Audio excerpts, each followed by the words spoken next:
Malam itu, di ruang tengah rumah besar keluarga Wirahadi, 11 anggota keluarga duduk mengelilingi saya seperti hakim mengelilingi terdakwa. Ibu mertua saya mendorong selembar surat ke depan wajah saya. Tanda tangani. Atau kamu keluar malam ini juga tanpa membawa apapun, katanya.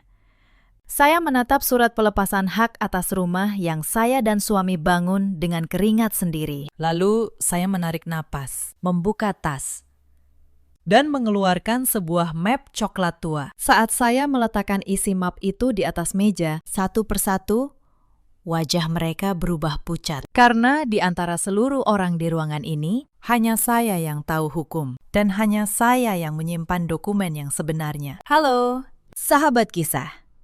Selamat datang kembali di kanal ini, tempat kita belajar bahwa kesabaran bukan kelemahan dan bahwa setiap kejahatan meninggalkan jejak di atas kertas. Sebelum kita mulai, tekan tombol subscribe dan nyalakan lonceng supaya kalian tidak ketinggalan akhir dari kisah ini. Karena malam itu, di ruang tengah yang penuh kebencian, semuanya baru saja dimulai. Nama saya Maharani. Orang memanggil saya Rani. Usia saya 33 tahun. Saya bekerja sebagai notaris di sebuah kantor kecil di kawasan Bintaro. Sudah 8 tahun saya menekuni profesi ini. Pekerjaan saya sederhana di mata orang. Saya membaca surat, memeriksa keaslian dokumen, dan menyaksikan orang menandatangani perjanjian. Tetapi saya tahu satu hal yang sering dilupakan orang. Sehelai kertas yang dibuat dengan benar bisa lebih kuat daripada teriakan paling keras sekalipun. Saya tinggal di sebuah rumah 2 lantai di Bintaro bersama suami saya, Damar,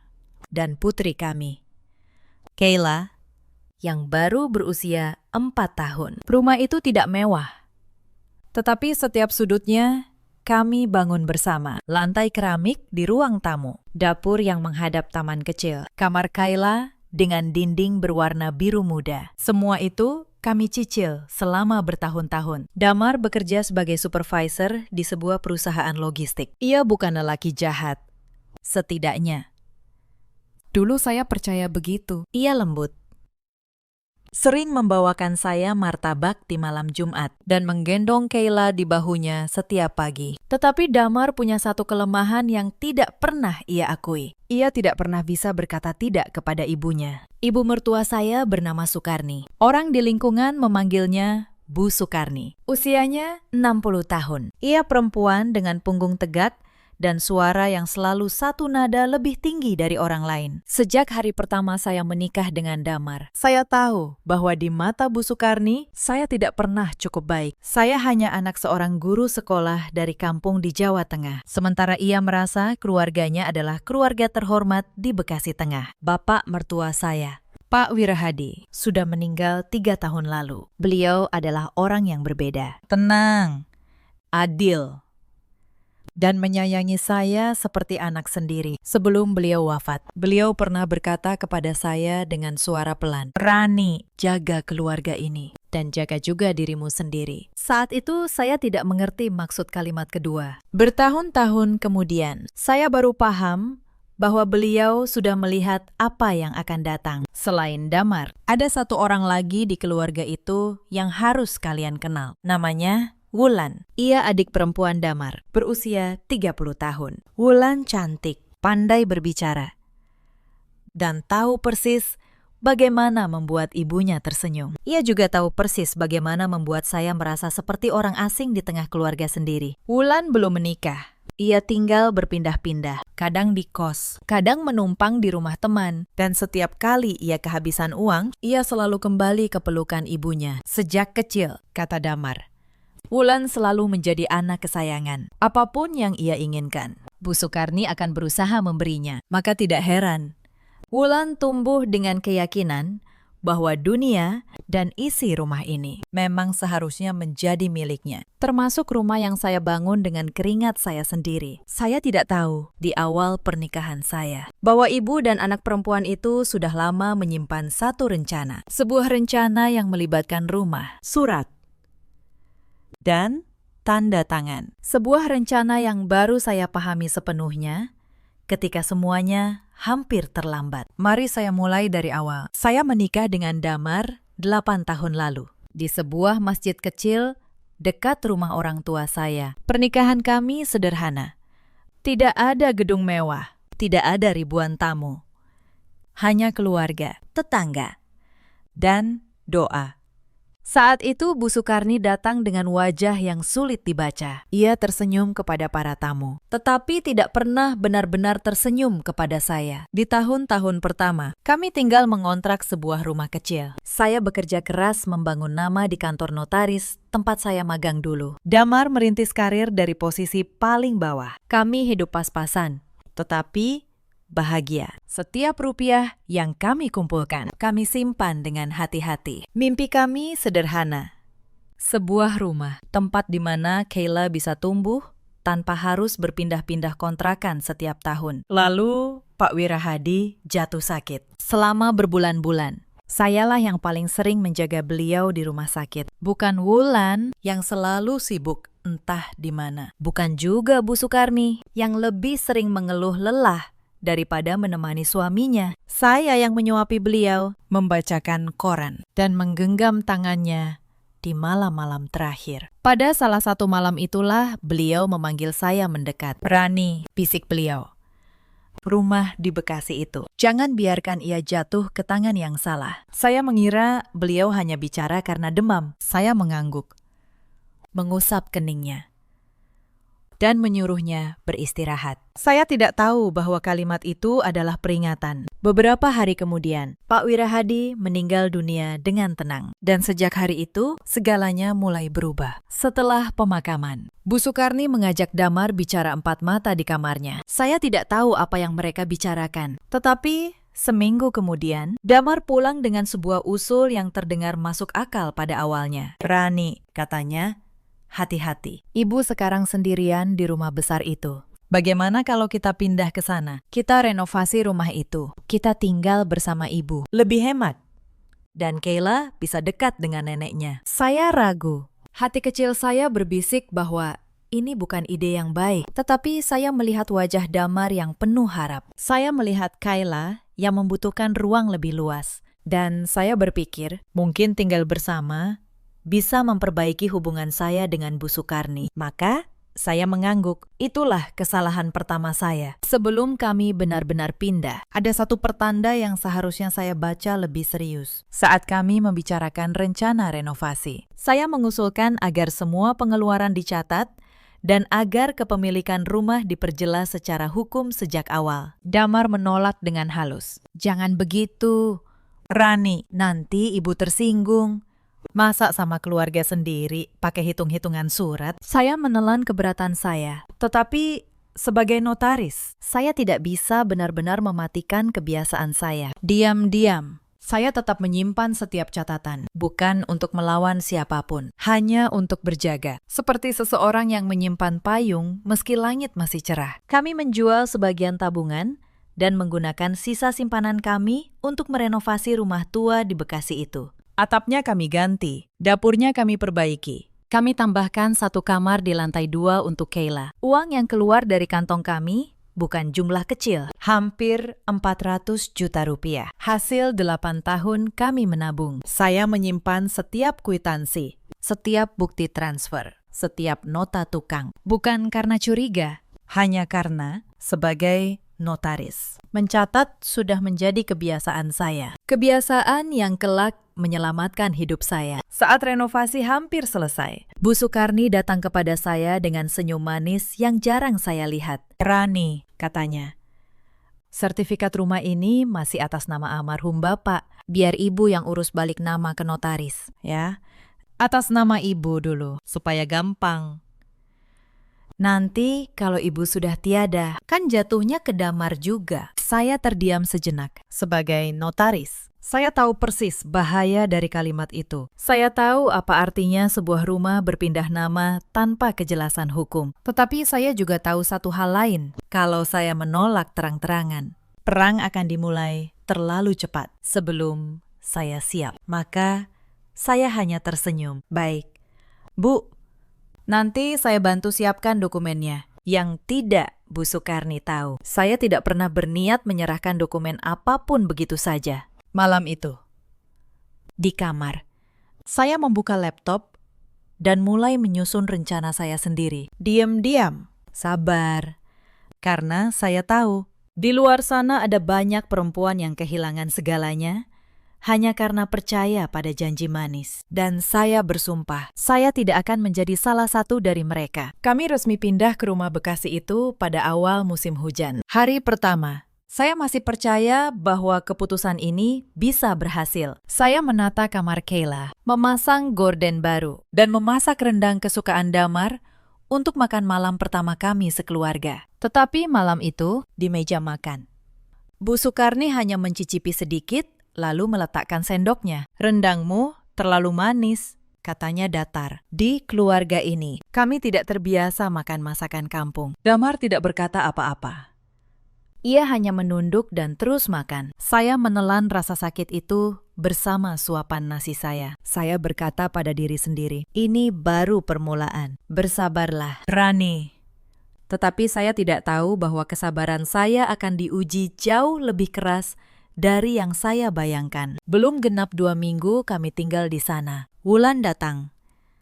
Ia muncul di suatu sore dengan 3 koper besar dan wajah seolah rumah itu memang miliknya. "Aku tinggal di sini dulu," ya, katanya sambil melempar senyum ke arah ibunya. "Lagi nggak ada tempat." Bu Sukarni langsung menyambutnya hangat, memeluknya, dan menyuruh saya menyiapkan kamar tamu untuknya. Bukan meminta, menyuruh. Saya mengangguk dan menyiapkan kamar itu. Kamar yang sebenarnya sudah saya rencanakan sebagai ruang kerja saya. Tetapi saya diam. Saya pikir mungkin ini hanya sementara. Ternyata kedatangan Wulan adalah awal dari semua yang lebih buruk. Sejak Wulan tinggal di rumah itu, posisi saya berubah perlahan. Pagi hari, ketika saya bersiap berangkat ke kantor, Wulan akan duduk di meja makan sambil berkata, "Mbak Rani, sekalian cuci piring ini, ya.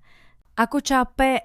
Padahal, ia baru saja bangun tidur. Saya yang harus bekerja. Justru diperlakukan seperti pembantu di rumah yang saya renovasi dengan uang saya sendiri. Saya pernah mencoba bicara dengan Damar. "Mas, Wulan tidak seharusnya begitu. Aku juga punya pekerjaan." Damar hanya menghela napas. "Sudahlah, Rani, dia kan adikku. Lagi pula, ini rumah ibuku. Kita ini cuma menumpang." Kalimat itu menghantam saya seperti tamparan. Menumpang. Di rumah yang saya bangun ulang dengan tabungan 8 tahun. Saya tidak menjawab. Tetapi malam itu, di kamar, saya membuka map coklat tempat saya menyimpan semua kwitansi renovasi. Saya menghitungnya kembali, satu persatu. 387 juta rupiah.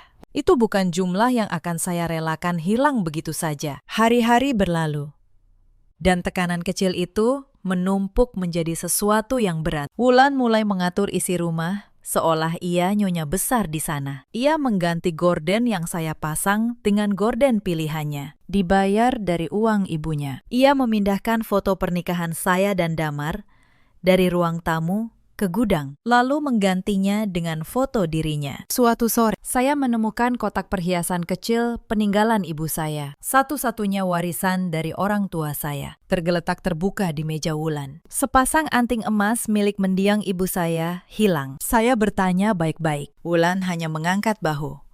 "Mungkin jatuh? Lagi pula cuma emas murahan, kan?" Saya menatap matanya. Saya tahu ia berbohong, tetapi saya tidak berteriak. Saya hanya mencatat dalam hati. Satu lagi hutang yang suatu hari harus dibayar. Saya mencoba sekuat tenaga menjaga ketenangan demi Kayla. Setiap malam, saya menidurkannya sambil bercerita tentang hal-hal indah, seolah rumah itu tidak dipenuhi racun. Tetapi Kayla, anak yang peka. Suatu malam, ia bertanya, "Bunda, kenapa nenek dan tante Wulan gak suka sama Bunda?" Pertanyaan polos itu menusuk saya lebih dalam daripada semua hinaan yang pernah saya terima. Saya tersenyum, mengusap rambutnya, dan berkata, "Bunda baik-baik saja, sayang. Yang penting, Bunda punya Kayla." Tetapi malam itu, setelah ia tertidur, saya menangis dalam diam untuk pertama kalinya sejak lama. Bukan karena saya lemah, tetapi karena saya tahu anak saya mulai melihat luka yang saya coba sembunyikan. Beberapa minggu kemudian, datang ujian berikutnya. Suatu malam, Bu Sukarni mengetuk kamar kami. Ia masuk dengan wajah memelas yang dibuat-buat. "Damar, Rani," katanya. "Ibu butuh uang untuk biaya pengobatan. Tekanan darah ibu naik terus. Pinjam dulu tabungan kalian, 300 juta saja. Nanti ibu kembalikan." Saya menatap Damar. Saya tahu tabungan kami tinggal tidak seberapa setelah renovasi. 300 juta itu hampir seluruh sisa simpanan kami. Saya hendak berkata bahwa kita perlu surat, perlu kejelasan. Tetapi Damar sudah lebih dulu menjawab. "Tentu, Bu. Besok saya transfer." Tanpa surat, tanpa perjanjian, tanpa bertanya pada saya. Malam itu kami bertengkar untuk pertama kalinya dengan suara tinggi. "Mas, itu uang kita berdua. Kenapa kamu memutuskan sendiri?" Damar balas membentak. "Itu ibuku, Rani.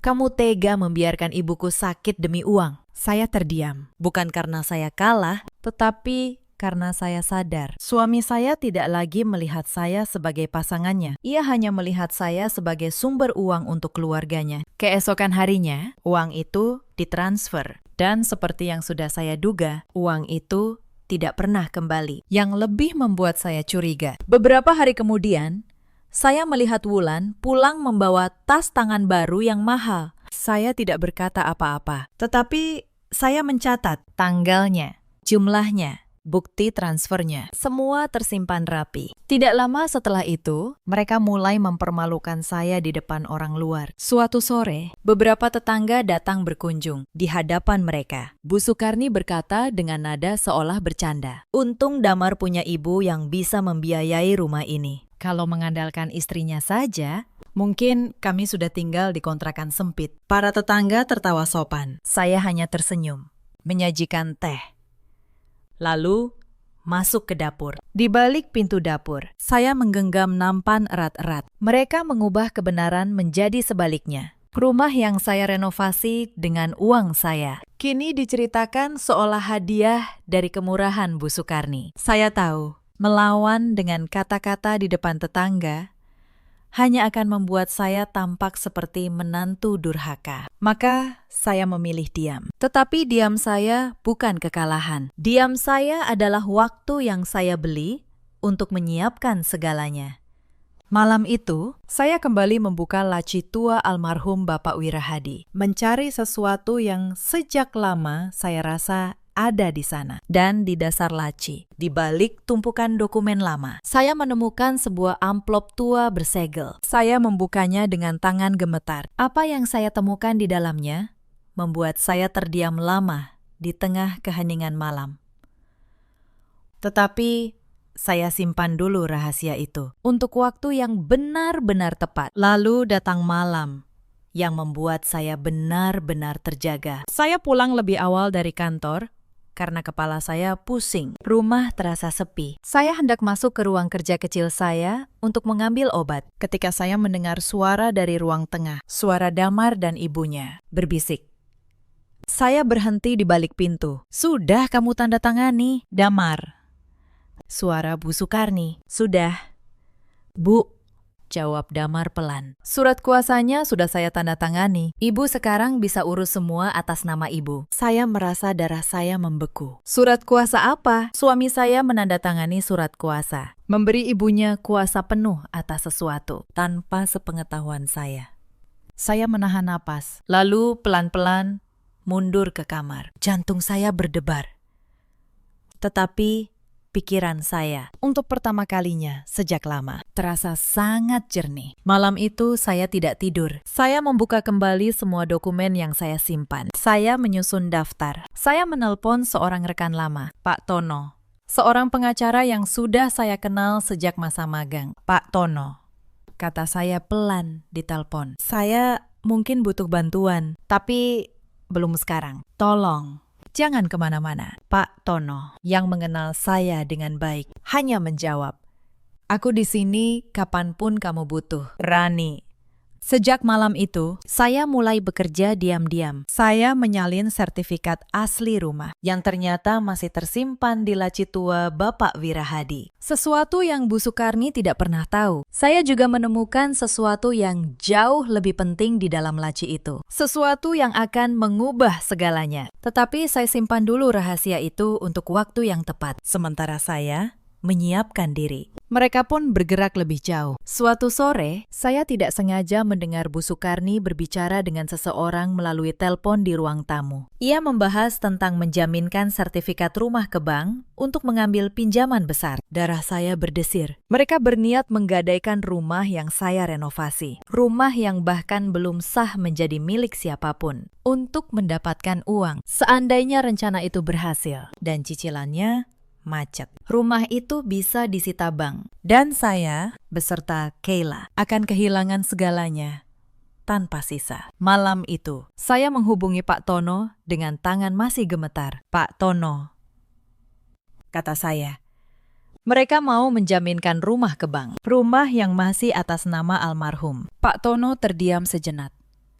Lalu berkata, Rani, dengarkan aku. Selama rumah itu masih atas nama almarhum, dan belum dibagi waris. Bank yang teliti tidak akan berani menerimanya sebagai jaminan tanpa persetujuan seluruh ahli waris. Tugasmu sekarang adalah memastikan posisimu sebagai ahli waris yang berkepentingan tercatat dengan jelas. Simpan semua bukti. Jangan bertindak gegabah. Saya mengikuti nasihatnya. Diam-diam. Saya menyiapkan surat keberatan resmi yang sewaktu-waktu bisa saya ajukan untuk menghalangi setiap upaya menjaminkan rumah itu. Saya membangun benteng saya, bata demi bata, di tengah keheningan malam. Hari-hari berikutnya, tekanan semakin meningkat. Bulan mulai terang-terangan kasar. Suatu pagi, saat saya sedang menyuapi Kayla, ia melintas dan berkata cukup keras agar semua orang mendengar. Kayla, kasihan ya. Ibumu cuma anak guru kampung. Untung ada nenek yang kaya. Saya menggenggam sendok erat-erat. Saya ingin membentak, tetapi saya menatap mata Kayla yang polos. Dan saya menelan amarah itu. Bukan saat ini, kata saya pada diri sendiri. Belum saatnya. Lalu, suatu sore, Bu Sukarni memanggil saya ke ruang tamu. Tetapi sebelum sore itu, ada satu hal lagi yang saya temukan, dan itu membuat saya semakin waspada. Suatu siang, saat membereskan meja kerja Wulan untuk mencari gunting, saya menemukan beberapa lembar kertas latihan. Di atasnya, berulang kali, ada coretan tanda tangan. Tanda tangan saya. Wulan sedang berlatih meniru tanda tangan saya. Tangan saya dingin. Mereka tidak hanya berniat memaksa saya menandatangani surat. Jika saya menolak terus, mereka bahkan siap memalsukan tanda tangan saya. Saya memotret kertas-kertas itu diam-diam, lalu meletakkannya kembali persis seperti semula. Satu lagi bukti masuk ke dalam map coklat saya. Dan satu lagi alasan bagi saya untuk bergerak lebih cepat. Di sana sudah duduk Wulan dan seorang lelaki asing berjas. Rani, kata Bu Sukarni dengan nada manis yang menipu. Ini Pak Hendra, notaris kenalan kami. Kami sudah menyiapkan surat. Rumah ini akan Ibu hibahkan kepada Wulan. Kamu cukup tanda tangan di sini sebagai saksi keluarga. Saya melihat surat itu. Sebuah akta hibah yang memindahkan kepemilikan rumah. Rumah yang saya renovasi dengan uang saya kepada Wulan. Dan mereka memanggil notaris kenalan mereka sendiri untuk melegalkannya. Mereka pikir saya tidak akan mengerti. Mereka pikir saya hanya menantu lugu dari kampung. Saya menatap akta itu lama. Lalu saya tersenyum tipis. Boleh saya baca dulu? Bu, namanya juga dokumen penting. Bu Sukarni mengerutkan kening, tetapi mengangguk. Saya membaca setiap baris dan di dalam hati, saya menemukan 3 cacat hukum yang fatal dalam dokumen itu. Pertama, objek yang dihibahkan adalah rumah yang masih atas nama orang yang sudah meninggal, sehingga belum sah untuk dialihkan. Kedua, hibah itu dibuat tanpa melibatkan seluruh pihak yang berhak atas warisan. Ketiga, dokumen itu sama sekali tidak menyebut dana renovasi ratusan juta yang telah saya keluarkan. Tetapi saya tidak mengatakannya saat itu. Saya hanya berkata, saya perlu waktu untuk mempertimbangkan. Bu, Ini menyangkut masa depan Kayla juga. Wajah Bu Sukarni mengeras. Wajah Wulan berubah masam. Tetapi mereka tidak bisa memaksa saya menandatangani saat itu juga. Dan waktu, sedikit demi sedikit, mulai berpihak kepada saya.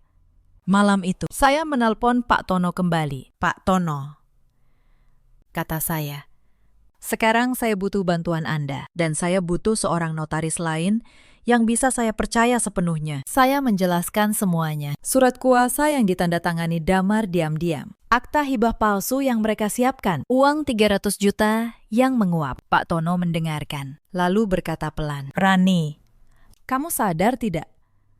Dengan semua dokumen yang kamu simpan, posisimu jauh lebih kuat dari yang mereka kira. Saya menjawab, tenang, saya sadar. Pakistan.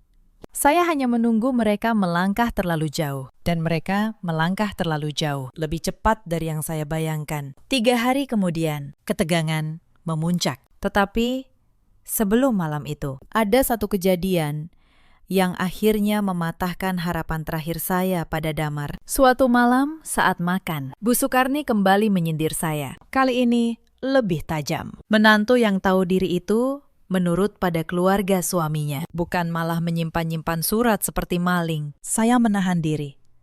Tetapi kali ini saya menoleh kepada Damar, berharap. Sekali saja ia membela saya. Damar meletakkan sendoknya, lalu berkata dengan suara dingin yang belum pernah saya dengar sebelumnya. Ibu benar. Rani, kamu terlalu banyak menghitung. Kalau memang merasa tidak nyaman di rumah keluargaku, mungkin lebih baik kamu pikirkan baik-baik posisimu. Kalimat itu dari mulut suami saya sendiri, di depan ibunya dan adiknya. Terasa seperti pintu yang ditutup pelan-pelan, tepat di depan wajah saya. Malam itu, saya tidak lagi menangis. Saya hanya merasa sangat tenang. Tenang, seperti orang yang akhirnya tahu ia hanya bisa mengandalkan dirinya sendiri. Lalu tiba hari ketiga itu. Saya pulang kerja dan mendapati barang-barang saya dan Kayla sudah dikemas dalam beberapa kardus, ditumpuk di teras. Wulan berdiri di pintu dengan tangan terlipat. Mbak Rani, katanya sinis. Ibu bilang, kalau Mbak nggak mau tanda tangan, ya nggak usah tinggal di sini lagi. Ini rumah keluarga kami. Saya menatap kardus-kardus itu. Saya menatap baju-baju Kayla yang dilipat asal-asalan. Dan untuk sesaat, saya merasa tubuh saya gemetar oleh amarah. Tetapi, saya tidak menangis. Saya tidak berteriak. Saya hanya berkata pelan, baik. Kalau itu yang kalian mau, mari kita bicarakan baik-baik. Malam ini, panggil semua keluarga. Wulan menyeringai. Mengira saya menyerah. Bagus. Biar semua jadi saksi, kamu pergi dari sini. Ia tidak tahu. Malam itu bukan malam saya pergi. Malam itu adalah malam yang sudah saya persiapkan sejak lama. Sebelum malam pertemuan keluarga itu tiba, saya menghabiskan sore di kantor Pak Tono. Kami menyusun semuanya dengan rapi, seperti membangun benteng dari kertas. Saya membawa sertifikat asli rumah yang masih tercatat atas nama almarhum Pak Wirahadi. Saya membawa seluruh bukti transfer dan kwitansi renovasi. Total 387 juta rupiah. Saya membawa bukti transfer 300 juta kepada Bu Sukarni yang tidak pernah kembali. Dan saya membawa salinan surat kuasa yang ditandatangani Damar diam-diam, beserta draft akta hibah palsu yang mereka siapkan. Pak Tono memeriksa akta hibah itu dengan kacamata di ujung hidungnya. Lalu ia tersenyum. Rani, ini cacat hukum di 3 tempat. Pertama, rumah ini masih atas nama almarhum, jadi belum bisa dihibahkan oleh Bu Sukarni sebelum proses waris selesai. Kedua, hibah seperti ini membutuhkan persetujuan seluruh ahli waris. Dan kamu sebagai istri sah Damar punya kepentingan hukum di sini. Ketiga, akta ini dibuat tanpa mencantumkan dana renovasi yang kamu keluarkan. Secara hukum, kamu punya hak tagih. Saya mengangguk. Saya sudah tahu semua itu. Tetapi mendengarnya dari mulut seorang pengacara membuat saya semakin yakin. Lalu, saya mengeluarkan satu dokumen terakhir dari dalam map saya. Dokumen yang saya temukan di laci tua Bapak Wirahadi. Dokumen yang belum pernah saya tunjukkan kepada siapapun. Pak Tono membaca dokumen itu. Dan untuk pertama kalinya sepanjang sore itu, ia terdiam cukup lama. "Rani," katanya akhirnya. "Kamu sadar apa artinya ini?" Saya mengangguk pelan. Saya sadar. Pakistan. Itulah sebabnya saya menunggu sampai malam ini. Saya tidak akan menceritakan dulu apa isi dokumen itu. Karena malam itu di ruang tengah. Merekalah yang akan mengetahuinya lebih dulu. Sebelum saya pulang dari kantor Pak Tono sore itu, kami menyusun satu langkah terakhir yang akan mengunci segalanya. Saya meminta seorang notaris netral, rekan terpercaya saya, untuk membuat akta otentik yang mencatat seluruh fakta. Dana renovasi yang saya keluarkan dengan rincian dan bukti, keberadaan sertifikat asli atas nama almarhum, dan keberadaan surat wasiat yang saya temukan. Akta itu dibuat secara sah, berdampingan dengan seluruh bukti pendukung, sehingga tidak ada satu pihak pun yang nanti bisa menyangkal bahwa dokumen-dokumen ini sudah ada dan tercatat resmi sebelum malam pertemuan keluarga. Dengan ini, kata Pak Tono, sambil tersenyum tipis, kalau mereka mencoba memalsukan apapun setelah malam ini, justru merekalah yang akan terjerat. Kamu sudah memagari diri dari segala arah. Rani. Saya mengangguk. Saya tidak ingin menang dengan kebetulan. Saya ingin menang dengan kepastian. Malam pertemuan keluarga tiba. Ruang tengah rumah besar itu penuh. Bu Sukarni duduk di kursi utama seperti seorang ratu. Di sebelahnya, Wulan. Dengan senyum kemenangan yang sudah ia siapkan. Damar duduk di sudut, menunduk. Tidak berani menatap saya. Ada pula beberapa kerabat, paman dan bibi dari pihak Damar yang sengaja diundang untuk menjadi saksi. 11 orang mengelilingi saya. Mereka pikir mereka mengelilingi seorang menantu lemah yang akan mereka usir malam itu. Bu Sukarni mendorong selembar surat ke depan saya. Surat pelepasan hak. Tanda tangani, Rani, katanya dingin. Lepaskan semua klaimmu atas rumah ini, lalu pergi. Kami beri kamu waktu sampai pagi untuk mengambil barang-barangmu. Saya menatap surat itu. Saya menatap wajah-wajah di sekeliling saya. Lalu saya menarik napas perlahan dan berkata dengan suara setenang mungkin. Sebelum saya tanda tangani, izinkan saya bicara sebentar. Sebagai menantu, ini mungkin kesempatan terakhir saya bicara di rumah ini. Bu Sukarni mendengus. Tetapi mengizinkan. Ia pikir saya akan memohon. Ia pikir saya akan menangis. Saya berdiri. Saya membuka map coklat tua saya. Dan saya mulai meletakkan dokumen satu persatu di atas meja.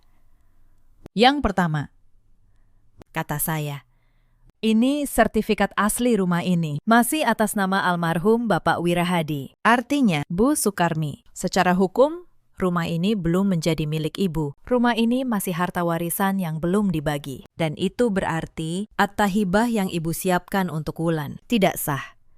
Wajah Bu Sukarni mulai berubah. Senyum Wulan memudar. Yang kedua, lanjut saya.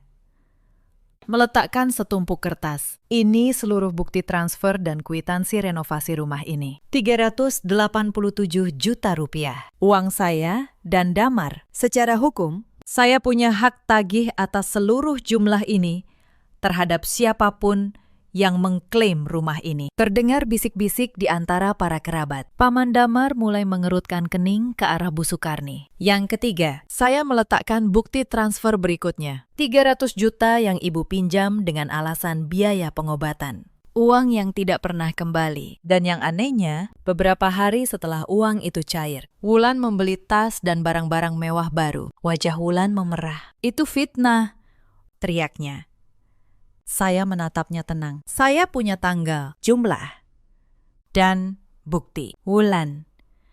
Di pengadilan, yang berbicara bukan teriakan. Yang berbicara adalah kertas. Ruangan mulai gaduh. Bu Sukarni bangkit. Wajahnya merah padam. Kamu pikir kamu siapa? Berani mengancam keluarga ini. Lalu, sebelum saya sempat menjawab, ia mengangkat tangannya dan menampar pipi saya keras. Suara tamparan itu menggema di ruangan yang mendadak hening. Pipi saya panas. Mata saya berkaca-kaca. Bukan karena sedih, tetapi karena menahan sesuatu yang sudah terlalu lama saya pendam. Saya menoleh ke arah Damar, suami saya, lelaki yang berjanji melindungi saya 8 tahun lalu. Ia hanya duduk di sudut, menunduk. Diameter. Tidak berdiri, tidak membela, tidak berkata apa-apa. Dan di saat itulah, sesuatu di dalam diri saya yang selama ini saya jaga tetap utuh, akhirnya patah dengan tenang. Bukan menjadi serpihan, tetapi menjadi sebuah keputusan. Saya mengusap pipi saya, lalu saya berkata dengan suara yang sangat pelan, tetapi terdengar oleh semua orang. Terima kasih, Bu. Tamparan itu baru saja menjadi bukti terakhir yang saya butuhkan. Di depan 11 saksi, Bu Sukarni terdiam, bingung. Lalu saya mengeluarkan dokumen terakhir dari dalam map. Dokumen yang saya temukan di laci tua almarhum. Dan ini, kata saya, adalah surat wasiat yang ditulis dan ditandatangani sendiri oleh Bapak Wirahadi 1 bulan sebelum beliau wafat, disaksikan dan disimpan secara sah. Saya, sebagai notaris, telah memverifikasi keasliannya. Saya berhenti sejenak, membiarkan kata notaris itu menggantung di udara. Untuk pertama kalinya, saya melihat ketakutan yang sesungguhnya di mata Bu Sukarni. Ya, Bu, kata saya. Saya notaris selama 8 tahun. Selama ini ibu mengira saya hanya anak guru kampung yang tidak mengerti apa-apa. Selama ini ibu menyodori saya surat.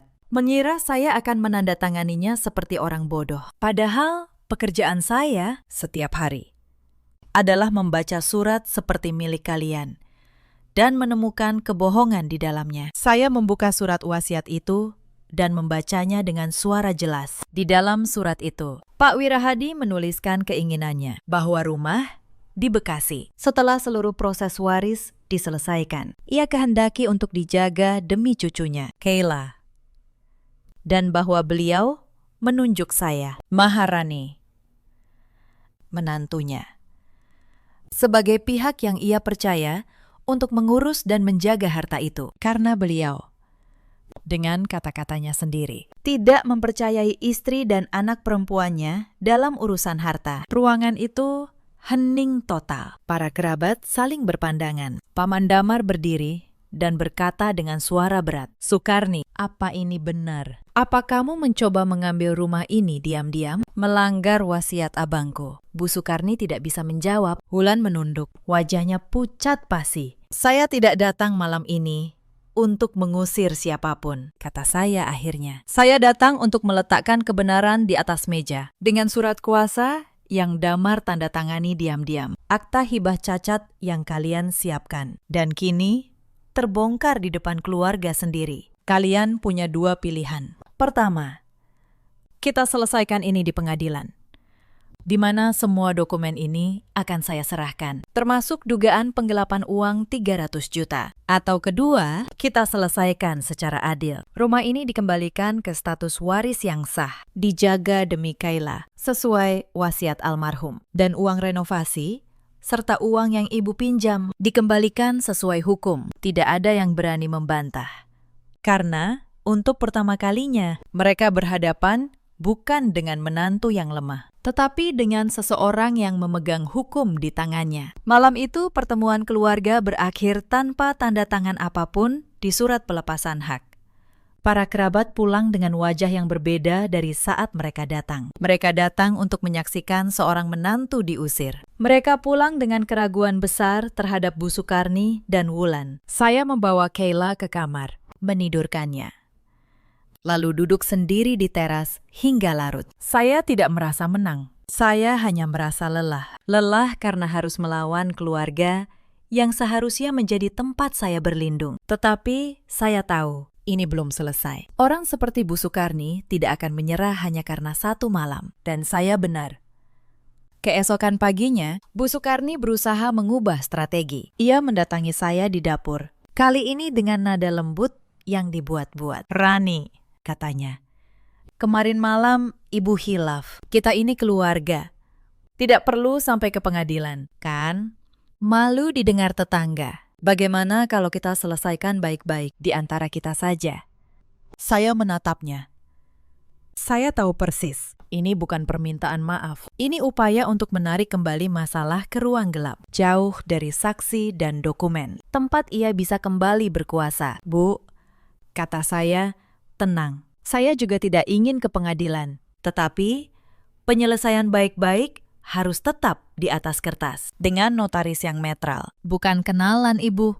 Dengan persetujuan seluruh ahli waris. Itu bukan karena saya tidak menghormati Ibu. Itu justru supaya tidak ada lagi yang bisa dicurangi di kemudian hari. Wajah Bu Sukarni mengeras lagi. Karena ia tahu, di atas kertas yang sah, ia tidak bisa lagi bermain. Beberapa hari kemudian, sesuatu yang tidak saya duga terjadi. Pak Hendra, notaris kenalan mereka, yang menyiapkan akta hibah palsu itu, menghubungi saya. Suaranya gugup. Ibu Maharani, katanya. Saya tidak tahu kalau dokumen yang diminta keluarga itu menyangkut harta waris yang belum dibagi. Saya hanya diminta membuatkan draft. Saya mohon, jangan laporkan saya ke majelis pengawas notaris. Saya menarik napas. Saya tahu betul betapa seriusnya pelanggaran semacam itu bagi seorang notaris. Pak Hendra, kata saya tidak akan melaporkan Anda. Asalkan Anda bersedia memberikan keterangan jujur tentang bagaimana akta itu diminta dibuat dan oleh siapa.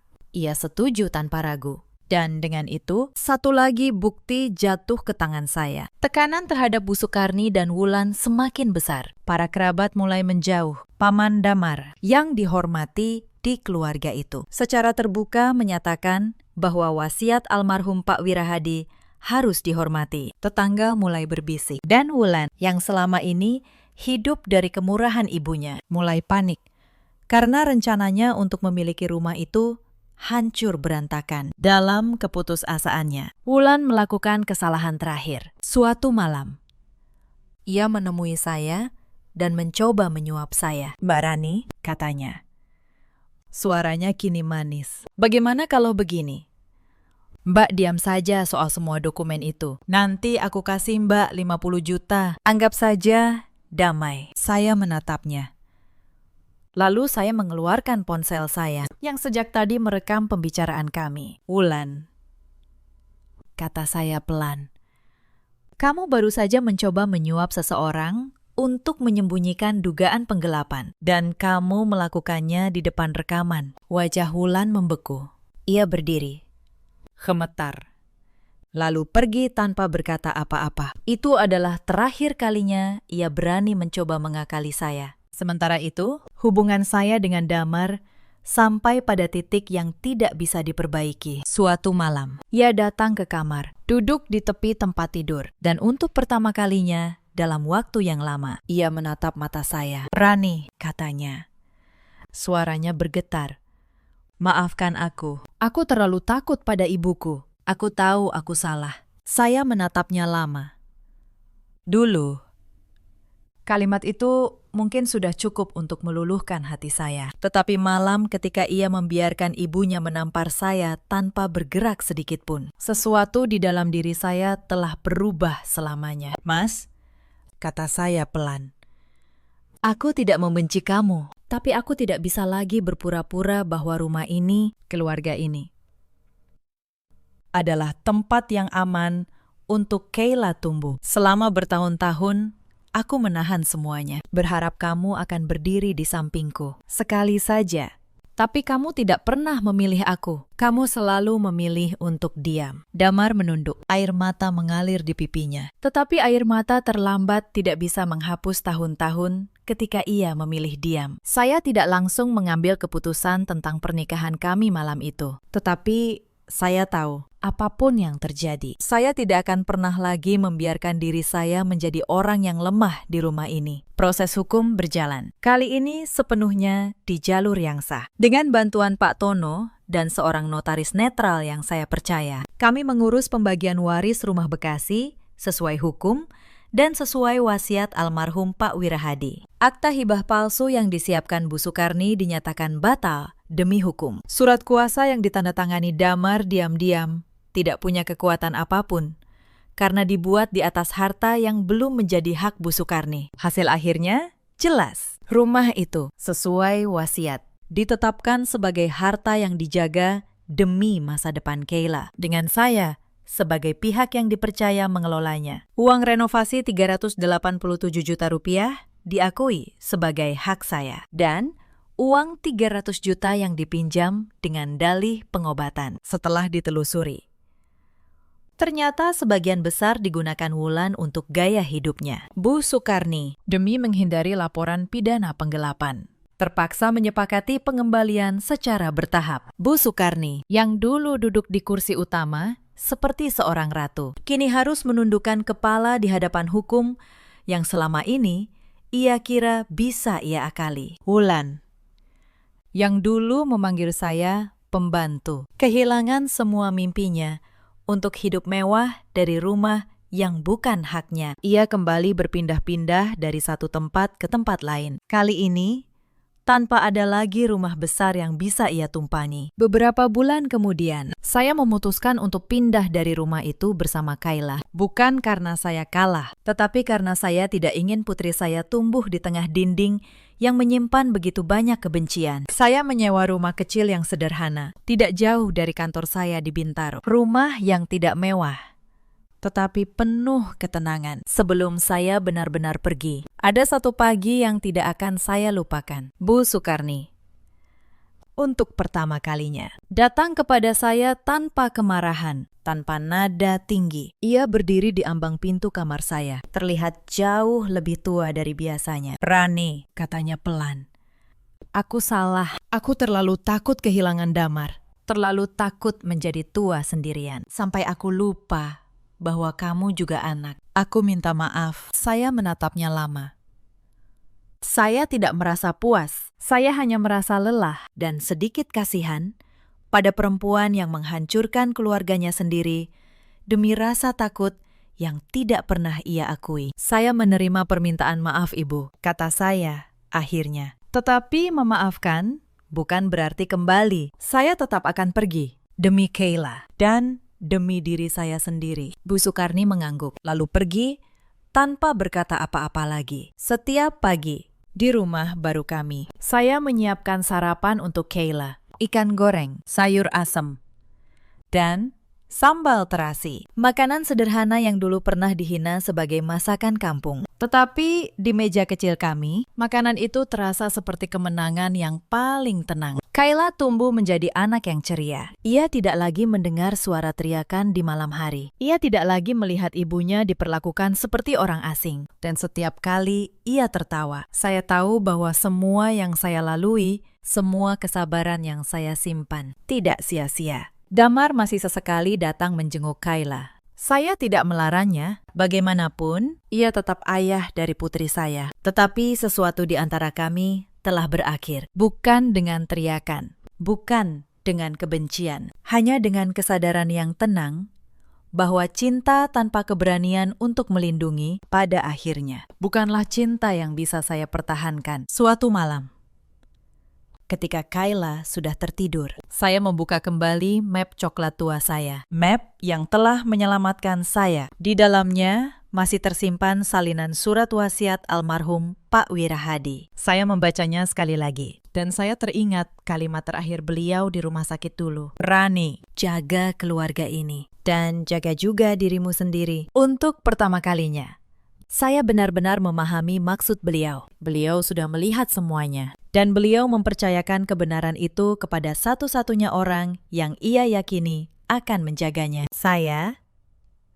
Cerita ini mengajarkan satu hal yang sederhana. Jangan pernah meremehkan seseorang hanya karena ia diam. Dan jangan pernah mengira bahwa kelembutan adalah tanda kelemahan. Kadang, orang yang paling tenang adalah orang yang paling siap. Di luar sana, ada banyak perempuan seperti saya dulu. Perempuan yang bekerja keras, menabung bertahun-tahun, lalu kehilangan segalanya hanya karena percaya pada janji manis dan tidak berani meminta kejelasan hukum. Kalian tidak salah karena berbaik hati.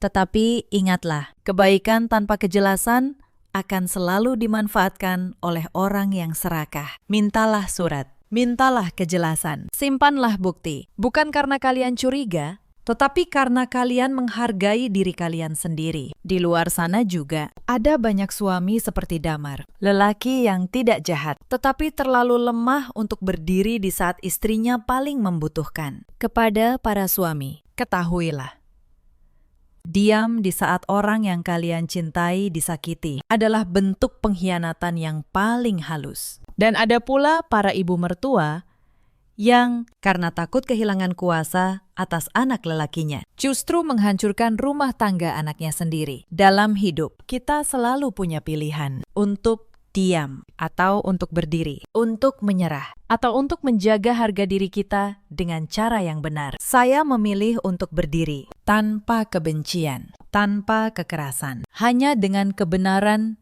di tangan saya. Dan itu sudah cukup. Terima kasih, sahabat kisah, sudah menemani saya sampai akhir cerita ini. Jika kisah ini menyentuh hati kalian, atau jika kalian pernah berada di posisi yang sama, ceritakanlah pengalaman kalian di kolom komentar. Mungkin cerita kalian akan menjadi kekuatan bagi seseorang yang malam ini sedang menahan air matanya sendirian. Sampai jumpa di kisah berikutnya. Jaga diri kalian, dan jangan pernah lupa untuk menjaga harga diri kalian. Aku berbaring sendirian di ranjang rumah sakit. 2 hari setelah operasi yang nyaris merenggut nyawaku. Suamiku berkata, ia harus terbang ke Makassar untuk menyelamatkan proyek perusahaan. Lalu sebuah panggilan video yang salah sasaran masuk ke ponselku. Di layar itu, Reza tertawa sambil menggendong bayi laki-laki, dikelilingi ibu dan adiknya di sebuah ruang bersalin yang penuh balon biru. Bayi itu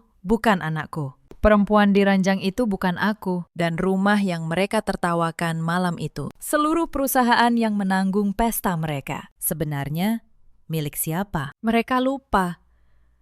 Halo, sahabat cerita. Selamat datang kembali di kanal ini, tempat kita merawat kisah-kisah tentang luka, kesabaran, dan keadilan yang datang pada waktunya. Sebelum kita mulai, tuliskan dulu di kolom komentar, kalian menonton dari kota mana? Jangan lupa tekan tombol suka dan berlangganan, supaya kami makin semangat menghadirkan cerita yang menemani malam-malam kalian. Sekarang, tarik napas dan izinkan saya bercerita. Nama saya Saraswati Wijaya. Orang-orang memanggil saya Bu Sarah. Usia saya 38 tahun. Saya pemilik Wijaya Group, sebuah perusahaan logistik dan properti yang saya bangun dari satu ruko sewaan di kawasan Bekasi 12 tahun yang lalu. Hari ini perusahaan itu punya kantor sendiri di kawasan Pondok Indah dengan ratusan karyawan yang menggantungkan hidup pada gaji bulanannya. Saya tidak mewarisi apapun. Saya memulai dengan 1 truk bekas dan sebuah buku catatan utang.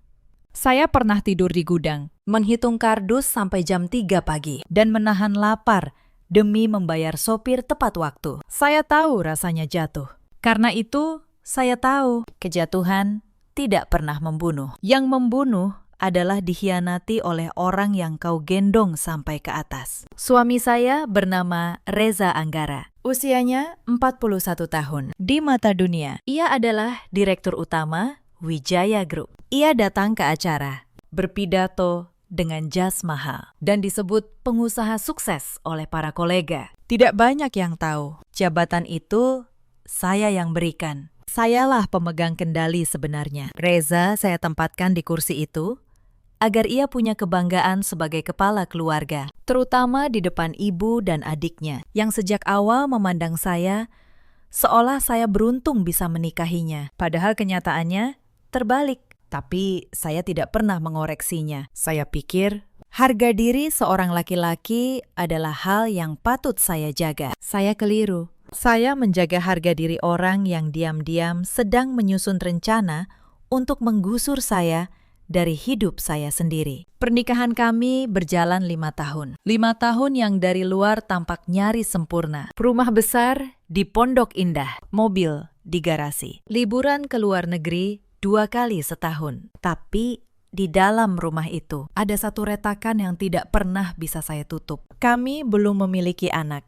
Bukan karena tidak mau, saya memiliki masalah pada rahim. Sebuah kondisi medis yang saya rahasiakan rapat-rapat. Hanya Reza dan dokter yang tahu. Saya menyimpannya agar keluarga suami saya tidak punya alasan baru untuk menyudutkan saya. Tapi rahasia itu tidak menyelamatkan saya, justru menjadi celah yang mereka manfaatkan. Ibu mertua saya, Bu Sumiati, perempuan 63 tahun, yang selalu memanggil saya dengan nada datar. Di setiap pertemuan keluarga, ia menyindir dengan kalimat yang sama. Perempuan karir katanya, lupa kodratnya. Tidak bisa memberi keturunan untuk meneruskan nama keluarga. Saya menelan semua itu. Saya pikir kesabaran akan dibalas dengan penerimaan. Ternyata kesabaran hanya dibaca sebagai kelemahan. Adik ipar saya bernama Vino, usianya 34 tahun. Ia bekerja di Wijaya Group, di bagian pengadaan. Posisi yang juga saya berikan karena permintaan Reza. Vino pintar, terlalu pintar, senyumnya selalu ramah, tapi matanya selalu menghitung. Saya akan menceritakan tentang Vino nanti, karena justru di tangan Vino lah benang kusut ini bermula. Hari itu, 3 hari sebelum saya masuk ruang operasi, Reza duduk di tepi ranjang kami. Ia menggenggam tangan saya dengan wajah yang terlihat begitu menyesal. Tatapan memelas itu, tatapan yang selama 5 tahun selalu berhasil meluluhkan saya. Sayang, aku benar-benar minta maaf, katanya pelan. Proyek pergudangan di Makassar tiba-tiba bermasalah. Klien menuntut aku turun langsung minggu ini juga. Kalau tidak, kita bisa kehilangan kontrak belasan miliar. Saya menatapnya. Sebagai pemilik perusahaan, insting bisnis saya mengambil alih rasa kecewa saya sebagai seorang istri. Saya tahu betul, kontrak Makassar memang sedang di ujung tanduk. Saya mengusap rahangnya dengan lembut. Pergilah, kata saya.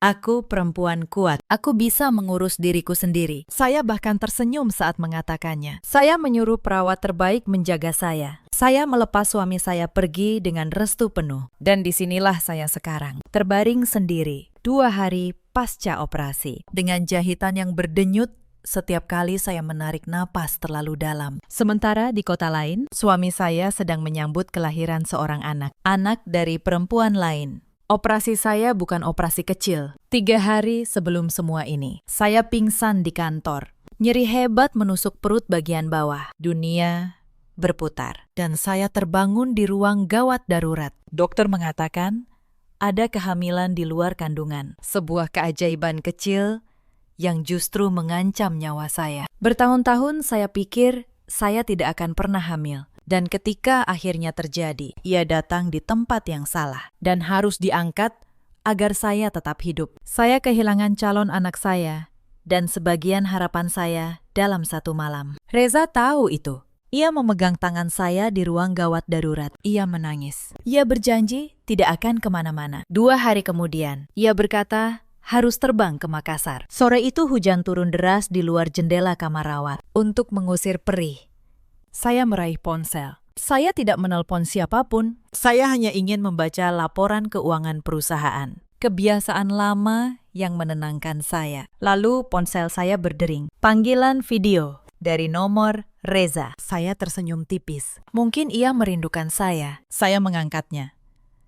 Tapi yang muncul di layar bukan wajah Reza yang menatap kamera. Kamera itu seperti tidak sengaja aktif, tergeletak menghadap ke atas, merekam sebuah ruangan terang. Sebuah ruang bersalin, penuh balon biru muda dan putih. Saya mendengar suara tawa, suara ibu mertua saya. Cucuku tampan sekali, mirip ayahnya. Katanya, riang. Suara yang tidak pernah seriang itu di depan saya selama 5 tahun. Saya mendengar suara Vino. Selamat. Bang. Akhirnya ada penerus keluarga Anggara. Lalu suara Reza, lembut, penuh cinta. Suara yang setiap pagi membisikkan kata sayang ke telinga saya. Terima kasih, Karissa. Kamu sudah memberi aku hadiah paling berharga. Karissa. Nama itu menusuk saya. Karissa adalah mantan asisten proyek yang setahun lalu mengundurkan diri dari perusahaan saya secara mendadak. Saya bahkan pernah menandatangani sendiri surat referensinya. Tangan saya gemetar. Saya menggeser ponsel, mengubah sudut, berusaha melihat lebih jelas. Dan kamera itu bergeser sedikit, memperlihatkan mereka semua dalam satu bingkai. Reza menggendong bayi berselimut biru, menunduk menatapnya dengan tatapan yang tidak pernah ia berikan kepada saya. Ibu mertua saya merangkul bahu seorang perempuan muda berkulit pucat di atas ranjang. Vino berdiri di belakang, mengangkat ponselnya, merekam momen yang katanya membahagiakan itu. Di pergelangan tangan Reza, melingkar sebuah jam tangan. Jam tangan edisi khusus yang saya pesan langsung dari Swiss. Hadiah ulang tahun pernikahan kami bulan lalu. Di baliknya, terukir 2 inisial, namanya dan nama saya. Tidak ada jam tangan kedua seperti itu di dunia ini. Saya tidak salah lihat. Saya tidak sedang bermimpi karena obat bius. Suami saya, ibu mertua saya, dan adik ipar saya sedang merayakan kelahiran anak haram Reza. Di saat saya terbaring sendirian, dengan luka operasi yang belum kering. Ponsel di tangan saya terjatuh ke atas selimut. Napas saya tersengal. Alarm dari mesin pemantau di samping ranjang tiba-tiba berbunyi nyaring, mendeteksi detak jantung saya yang melonjak. Pintu terbuka. Seorang perawat masuk tergesa. Bu Sarah, tarik napas pelan-pelan. Jahitannya sakit, ya. Saya menatapnya dengan pandangan kosong. Air mata mengalir membasahi bantal. Tapi anehnya, tidak ada isakan yang keluar dari mulut saya. Iya. Sus, bisik saya. Jahitannya terasa sakit sekali. Saya berbohong. Yang sakit bukan jahitan di perut saya. Yang robek ada jauh lebih dalam. Di tempat yang tidak bisa dijahit oleh dokter manapun. Perawat itu menyuntikkan obat pereda nyeri ke selang infus saya. Lalu pergi. Saat pintu tertutup kembali, saya membuka mata. Air mata di pipi saya mulai mengering. Dan bersama keringnya air mata itu, sesuatu di dalam diri saya juga ikut mengeras. Saya tidak akan hancur sendirian. Kalau memang badai yang mereka inginkan, saya akan memberi mereka badai. Tapi badai saya tidak akan datang dengan teriakan. Badai saya datang dengan angka, dengan tanda tangan, dengan dokumen, dan badai itu sudah saya siapkan jauh sebelum mereka tahu langit sedang mendung. Malam itu, saya tidak tidur. Obat penenang gagal bekerja. Otak saya justru berputar di kecepatan tertinggi, menyusun kembali setiap kejanggalan yang selama ini saya abaikan karena terlalu percaya. Saya teringat 3 bulan terakhir. Reza yang makin sering pulang larut. Reza yang ponselnya selalu tertelungkup di meja. Reza yang tiba-tiba mengusulkan agar sebagian kewenangan keuangan perusahaan dipindahkan ke bawah Vino. Dengan alasan agar saya bisa lebih fokus pada kesehatan. Saat itu, saya hampir setuju. Untung saya menundanya. Saya teringat satu hal lagi. 2 minggu lalu, Bu Ningsih, kepala keuangan saya yang sudah bekerja sejak perusahaan ini masih berupa ruko, datang ke ruangan saya dengan wajah ragu. Ia berkata, ada beberapa transaksi pengadaan yang janggal di divisi Vino. Nilainya tidak besar per transaksi, tapi polanya rapi dan berulang. Saya saat itu sedang sibuk mengurus kontrak Makassar dan menyuruhnya menunda laporan lengkapnya sampai saya sembuh. Sekarang saya mengerti, semua janggal itu bukan kebetulan. Itu adalah bocoran. Uang perusahaan saya perlahan dialirkan keluar. Pagi harinya, saya menelpon Bu Ningsih. Suara saya tenang, datar. Tidak ada sisa air mata. Bu Ningsih, kata saya. Laporan transaksi janggal yang waktu itu Ibu sebut. Saya minta semuanya. Mulai dari awal, sejak transaksi pertama yang Ibu curigai. Jangan beritahu siapapun, termasuk Pak Reza dan Pak Vino. Anggap ini permintaan pribadi dari saya. Di seberang sana, Bu Ningsih terdiam sejenak. Lalu ia menjawab dengan suara yang nyaris berbisik. Saya menunggu Ibu meminta itu sejak lama. Akan saya siapkan. Saya menutup telepon. Untuk pertama kalinya, sejak melihat foto itu, sudut bibir saya terangkat sedikit. Bukan senyum bahagia, senyum seorang pemburu yang baru saja menemukan jejak. 3 hari kemudian, saya diizinkan pulang dari rumah sakit. Reza menjemput saya. Ia datang dengan wajah penuh perhatian, membawa sekeranjang buah, dan memarkir mobil tepat di depan lobi. Sayang, maaf, aku tidak bisa menemani operasimu, katanya sambil membukakan pintu mobil. Proyek Makassar benar-benar gila. Tapi sekarang sudah beres. Aku akan menebus semuanya. Saya menatap wajahnya. Wajah yang sama yang 3 hari lalu menunduk penuh cinta, menatap anak perempuan lain. Saya tersenyum manis. Tidak apa-apa, Mas, kata saya lembut. yang penting kontraknya selamat. Perusahaan kita yang utama, kan? Ia tampak lega. Ia tidak tahu. Setiap kata yang saya ucapkan adalah jaring yang sedang saya rentangkan. Saya menyebut perusahaan kita, padahal di atas kertas, Di lemari besi yang hanya saya yang tahu kombinasinya. kata kita itu tidak pernah ada. Yang ada, Hanya satu nama. sampai di rumah. Saya berperan sempurna sebagai istri yang sedang memulihkan diri. Saya lemah, saya manja. Saya bergantung padanya. Saya membiarkan Reza merasa aman. Karena pemburu yang baik tahu mangsa yang merasa aman adalah mangsa yang berhenti waspada. Malam itu, Saat Reza tidur pulas di samping saya membuka laptop di ruang kerja. Bu Ningsih sudah mengirim berkas pertama. Saya membuka satu persatu lembar rekening koran. Mutasi pengadaan.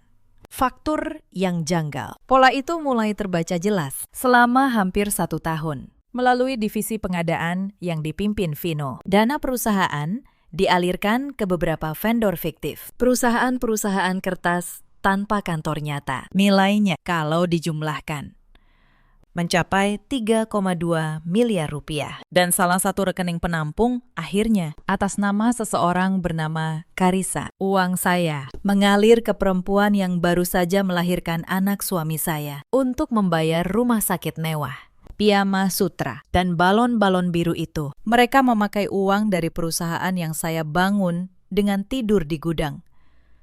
Saya tidak menangis, saya hanya mencatat setiap angka, setiap tanggal, setiap tanda tangan. Saya menyimpan semuanya dalam satu map, di tempat yang tidak akan pernah mereka duga. keesokan paginya. Di meja makan, ibu mertua saya datang berkunjung tanpa diundang. Seperti biasa, ia membawa rendang buatannya dan menaruhnya di meja dengan gaya seorang ratu. Sarah, kamu sudah sehat?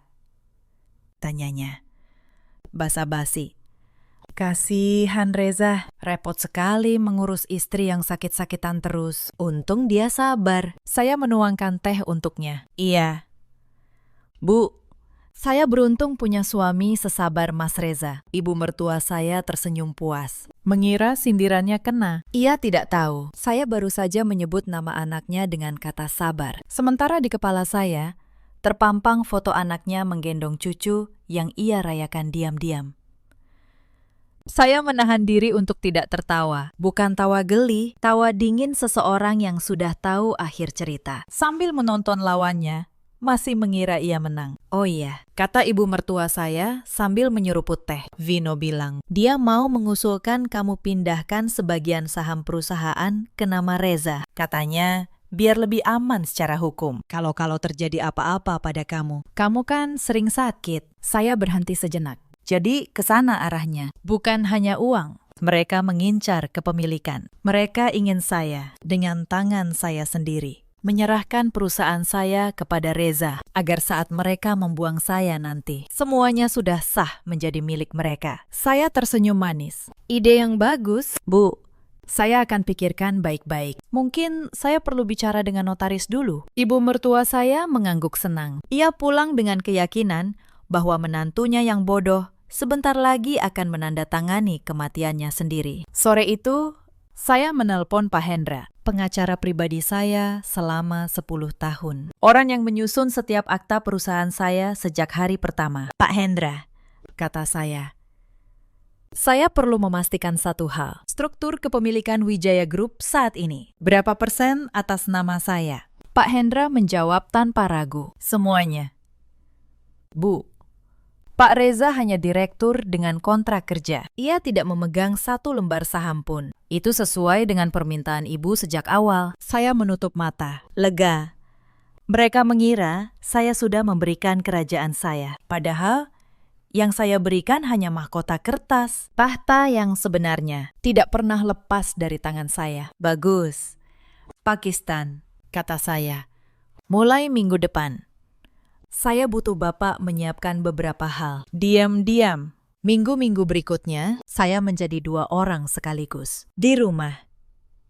Saya adalah istri yang lembut dan pemaaf, yang memuji masakan ibu mertua, yang tersenyum saat Reza pulang larut dengan alasan lembur. Di kantor, saat tidak ada yang melihat, saya adalah jenderal yang menyusun pasukan. Saya meminta Bu Ningsih mengaudit ulang seluruh transaksi divisi Vino selama 2 tahun ke belakang. Saya meminta Pak Hendra menyiapkan dokumen hukum atas dugaan penggelapan. Saya mengumpulkan rekaman rapat, faktur vendor fiktif, dan jejak transfer ke rekening Karisa. Satu persatu. Batu bata bukti itu saya susun menjadi tembok yang tidak bisa mereka panjat. Suatu malam, Reza pulang dengan wajah cerah yang aneh. Ia membawa kotak kecil berisi kalung berlian. Untukmu.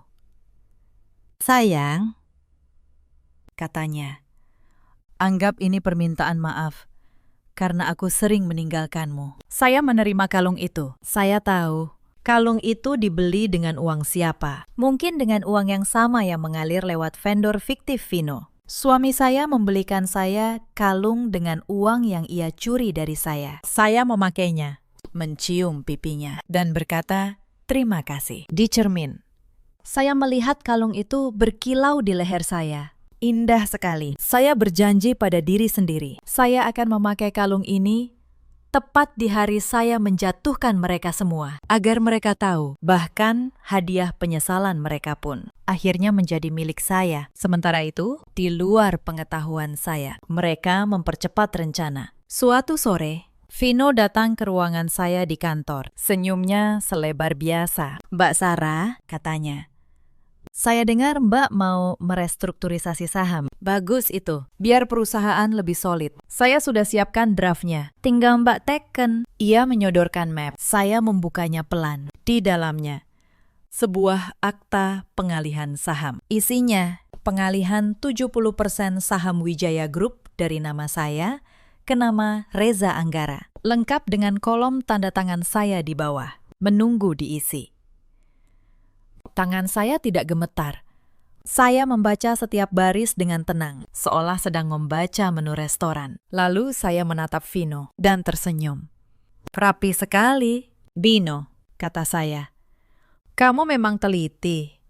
Tinggalkan saja di sini, saya pelajari dulu. Lalu saya bawa ke notaris keluarga untuk dilegalisasi. Tidak afdol kalau tidak resmi, kan? Vino tersenyum lebar. Tentu, Mbak. Saya percaya penuh sama Mbak. Ia keluar dari ruangan dengan langkah ringan. Ia mengira ia baru saja menyerahkan pisau ke tangan korbannya. Ia tidak tahu. Ia baru saja memberi saya bukti tertulis terakhir yang saya butuhkan. Sebuah akta yang membuktikan niat mereka untuk merampas perusahaan saya. Hitam di atas putih, dengan tanda tangan Vino sebagai penyusunnya. Map itu saya simpan. Saya tidak pernah membawanya ke notaris untuk ditandatangani. Saya membawanya ke Pak Hendra untuk dijadikan barang bukti. Hari demi hari, jaring saya makin rapat. Bu Ningsih menemukan satu lagi rekening fiktif. Pak Hendra menyelesaikan laporan dugaan penggelapan, lengkap dan siap. Dan saya diam-diam mulai menghubungi para pemegang saham minoritas, para investor lama yang dulu ikut menanam modal saat perusahaan masih kecil. Mereka semua masih setia kepada saya, bukan kepada Reza. Saya menyiapkan satu agenda, sebuah rapat. Rapat yang akan saya jadwalkan tepat di hari yang paling tepat. Tapi sebelum itu, saya membiarkan mereka merasa di puncak. Saya membiarkan Reza, ibunya, dan Vino menikmati hari-hari terakhir mereka di atas tahta pinjaman, sambil mengira tahta itu sudah hampir resmi menjadi milik mereka. Karena keadilan yang datang terlalu cepat hanya menghasilkan amarah. Tapi keadilan yang datang tepat pada waktunya menghasilkan keruntuhan yang tidak bisa diperbaiki. Sementara saya menyusun bukti dalam diam. Mereka justru semakin berani. Suatu pagi, ibu mertua saya datang lagi tanpa diundang. Kali ini membawa serta seorang perempuan yang ia perkenalkan sebagai sepupu jauh. Perempuan itu memandangi setiap sudut rumah saya, menilai perabotan, menimbang lukisan di dinding, seolah sedang menaksir harga. Rumah yang besar, katanya pada ibu mertua saya. Tidak peduli saya mendengar. Sayang kalau diurus orang yang tidak bisa memberi keturunan. Ibu mertua saya hanya tersenyum. Sabar. Sebentar lagi semua beres. Saya menyuguhkan teh untuk mereka dengan tangan yang tenang. Di dalam dada saya, api itu menyala makin besar. Tapi wajah saya tetap seperti danau di pagi hari. Saya sudah belajar. Amarah yang ditunjukkan hanya membuat lawan waspada. Amarah yang disimpan menjadi bahan bakar. Beberapa hari kemudian, datang pukulan lain. Saat saya membuka laporan bank perusahaan, saya menemukan satu transaksi baru. Sebuah pembayaran uang muka untuk sebuah mobil mewah. Di atas namakan Reza, diambil dari kas operasional dengan kode anggaran perjalanan dinas. Mobil itu setelah saya telusuri lewat Bu Ningsih, ternyata dibeli untuk Karissa.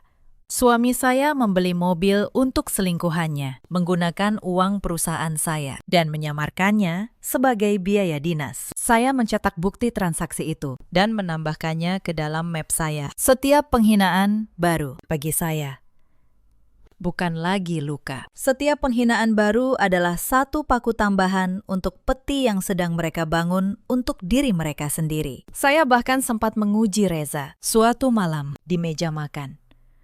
Saya bertanya dengan nada polos, "Mas, mobil dinas yang baru itu untuk siapa? Kok aku belum pernah lihat?" Reza tersentak sebentar, lalu menjawab lancar, "Oh, itu untuk operasional proyek Makassar. Sayang, mobil lapangan. Kamu tidak perlu pusing soal itu." Saya mengangguk, tersenyum, dan menyuapkan nasi ke mulut. Ia berbohong dengan begitu mudah, secepat ia bernapas. Dan setiap kebohongannya tanpa ia sadari. Saya catat, bukan di kertas, di hati, sebagai pengingat bahwa saya tidak sedang berlebihan, bahwa apa yang akan saya lakukan nanti sepenuhnya layak mereka terima. 2 minggu sebelum rapat yang saya rencanakan, sebuah kejadian membuat darah saya benar-benar mendidih. Saya pulang lebih awal dari kantor karena merasa lelah. Saat membuka pintu rumah, saya mendengar suara di ruang tengah, suara ibu mertua saya,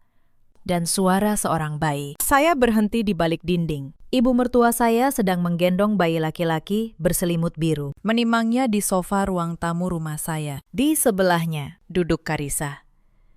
Perempuan itu mengenakan daster, seolah ia adalah pemilik rumah ini. "Sebentar lagi, Nak," kata ibu mertua saya pada bayi itu. Suaranya penuh sayang. "Rumah besar ini akan jadi milikmu. Tinggal tunggu si mandul itu tanda tangan. Lalu, ibu suruh Reza ceraikan dia. Kamu yang akan tinggal di sini, bersama Mama Karissa." Saya berdiri kaku di balik dinding. Si mandul. Itu sebutan mereka untuk saya, di dalam rumah saya sendiri. Karissa tertawa pelan. "Iya, Bu. Mas Reza janji, setelah saham pindah, dia langsung urus perceraian. Saya cuma tidak sabar pindah ke sini. Rumahnya bagus banget." Saya menutup mulut saya dengan tangan, menahan agar tidak ada suara keluar. Bukan tangis. Saya menahan tawa pahit yang nyaris meledak. Mereka sudah membagi-bagi kulit harimau yang masih hidup. Mereka sudah memilih kamar, sudah merencanakan perceraian, sudah memberi saya gelar baru. Mereka begitu yakin, sampai lupa bertanya, siapa sebenarnya pemilik harimau ini. Saya mundur perlahan, keluar dari rumah tanpa suara, dan menelpon Reza dengan suara tenang. Berpura-pura masih di kantor, mengabari bahwa saya akan pulang larut karena ada rapat mendadak. Saya memberi mereka waktu untuk pergi. Saya tidak ingin meledak hari itu. Hari itu belum waktunya. Sebelum saya pergi malam itu, saya menyempatkan satu hal lagi. Saya membuka laci meja kerja Reza di rumah, perlahan, dengan kunci cadangan yang selama ini tidak pernah saya pakai. Di dalamnya terselip sebuah amplop. Isinya adalah hasil pemeriksaan kesehatan bayi, lengkap dengan nama Reza sebagai ayah dan nama Karissa sebagai ibu. Ada pula struk-struk rumah sakit bersalin dan sebuah daftar tulisan tangan tentang barang-barang yang harus dipindahkan ke rumah baru. Di paling bawah daftar itu tertulis satu kalimat dengan tinta merah. "Setelah saham beres, urus surat cerai." Tulisan tangan itu saya kenali betul. Tulisan tangan ibu mertua saya. Jadi rencana ini bukan hanya milik Reza, Ini rencana keluarga. Disusun bersama. Di meja makan yang sama, tempat mereka menyantap masakan yang dibeli dengan uang saya. Saya memotret setiap lembar, Mengembalikan amplop persis seperti semula. Dan menutup laci itu tanpa suara. Mereka tidak akan pernah tahu. bukti terkuat untuk menghancurkan mereka. Saya temukan di laci suami saya sendiri. Malam itu, saya menginap di apartemen pribadi saya. Tempat yang tidak diketahui Reza. Saya duduk di balkon, Menatap lampu-lampu kota. Dan saya menelpon Pak Hendra. Pak Hendra, Kata saya, percepat semuanya. Saya ingin rapat pemegang saham diadakan 2 minggu lagi. undang semua pemegang saham minoritas. Siapkan juga laporan penggelapan untuk diserahkan ke pihak berwajib pada hari yang sama. Saya mau semuanya selesai dalam 1 hari. Pak Hendra menjawab tenang. Semua sudah siap. Bu, saya hanya menunggu perintah ibu. Saya menutup telepon. Saya menatap cincin kawin di jari saya. Lalu, dengan tenang, saya melepasnya dan menaruhnya di atas meja. Mulai malam itu, saya tidak lagi merasa menikah. Saya hanya merasa sedang menyelesaikan sebuah urusan bisnis. Dan dalam bisnis, saya tidak pernah kalah. Hari-hari menjelang rapat, saya bekerja dalam diam. Saya menemui satu persatu pemegang saham minoritas. Pak Gunawan, investor pertama saya, yang dulu meminjamkan modal saat saya hampir bangkrut. Bu Laras, pemilik armada yang menyewakan truk pertama pada saya. Mereka mendengarkan saya dengan wajah serius, lalu menyatakan dukungan penuh. Perusahaan ini milik Anda. Bu Sarah, kata Pak Gunawan, kami menanam modal karena percaya pada Anda, bukan pada suami Anda. Saya juga menyiapkan diri secara pribadi. Saya memotong rambut panjang saya menjadi sebahu. Model yang membuat saya terlihat lebih tegas. Saya membeli satu setelan baru, warna merah marun. Warna yang selalu membuat saya merasa kuat. Dan saya menyimpan kalung berlian pemberian Reza di kotaknya untuk saya pakai di hari penentuan. Sementara itu, Reza dan keluarganya semakin tidak sabar. Hampir setiap hari, Reza menanyakan kapan saya akan menandatangani akta pengalihan saham. Sayang, kapan kita ke notaris? Tanyanya suatu malam. Vino sudah siapkan semuanya. Biar urusan administrasi cepat selesai. Saya tersenyum dari balik buku yang sedang saya baca. Minggu depan. Mas, aku sudah atur jadwalnya. Aku undang notaris dan beberapa orang penting ke kantor. Supaya legalisasinya rapi dan disaksikan banyak orang. Biar tidak ada yang bisa menggugat keabsahannya nanti. Mata Reza berbinar. Kamu memang istri paling pengertian, katanya. Lalu mencium kening saya. Saya membalas senyumnya. Ia tidak sadar. Saya baru saja mengundang dia ke pemakamannya sendiri. Dan ia berterima kasih untuk undangan itu. Lalu, satu malam sebelum hari penentuan, terjadi sesuatu yang nyaris menggagalkan semuanya. Bu Ningsi menelpon saya dengan suara panik. Bu Sarah, katanya cepat. Pak Vino tadi sore ke ruang arsip keuangan. Dia minta beberapa berkas pengadaan tahun lalu. Saya rasa dia mulai curiga. Mungkin dia mau menghilangkan jejak. Jantung saya berdegup. Kalau Vino menghancurkan berkas asli, bukti saya bisa melemah. Tapi saya menarik napas dan otak saya kembali dingin. Bu Ningsi, kata saya, berkas asli yang penting masih ada di tangan kita. Atau di tangan dia. Salinan resmi yang sudah dilegalisasi ada di kantor pengacara Bapak Hendra. Bu, yang dia ambil hanya arsip cetak biasa. Saya menghela napas lega. Bagus, biarkan dia ambil. Biarkan dia merasa aman, karena menira sudah menghapus jejak. Besok, dia akan tahu. Jejak yang sebenarnya tidak pernah ada di ruangan itu. Saya menutup telepon. Mereka mengira mereka sedang menutupi kejahatan. Padahal, mereka sedang berjalan dengan mata tertutup menuju panggung yang sudah saya siapkan untuk mereka. Tirai akan dibuka esok hari. Dan untuk pertama kalinya dalam berbulan-bulan, saya tidur nyenyak. Hari itu tiba. Pagi yang cerah di kawasan Pondok Indah. Saya bangun lebih awal, mandi, dan mengenakan setelan merah marun saya. Saya menyisir rambut sebahu saya. Dan terakhir, saya membuka kotak beludru itu, mengeluarkan kalung berlian pemberian Reza, dan memasangnya di leher saya. Di cermin, saya melihat seorang perempuan yang sudah selesai berduka. Yang tersisa hanya ketenangan seorang pemenang. Reza ikut bersiap dengan riang. Ia mengenakan jas terbaiknya. Hari ini hari besar, ya. Sayang, katanya. Akhirnya, semua resmi atas namaku. Iya. Mas, kata saya, tenang. Hari ini semuanya akan resmi. Kami berangkat ke kantor bersama. Di ruang rapat utama Wijaya Group. Semua sudah berkumpul. Para pemegang saham minoritas duduk di kursi-kursi panjang. Pak Hendra berdiri di dekat layar. Notaris perusahaan duduk di sisi meja. Ibu mertua saya datang dengan baju terbaiknya, ditemani Vino yang membawa map akta. Mereka mengira ini hari kemenangan keluarga Anggara. Bahkan dengan keberanian yang luar biasa, mereka membawa Karisa. Perempuan itu duduk di sudut, menggendong bayinya, mengenakan pakaian mahal. Tersenyum penuh percaya diri. Mereka sudah begitu yakin, sampai membawa selingkuhan dan anak haram ke ruang rapat perusahaan saya, seolah memamerkan piala. Saya berdiri di depan ruangan. Saya menyapa semua yang hadir dengan senyum profesional. Lalu saya membuka rapat. Terima kasih semua sudah hadir, kata saya. Hari ini, kita akan membahas masa depan kepemilikan Wijaya Group. Saya tahu, banyak yang sudah lama menunggu kejelasan soal ini. Reza tersenyum.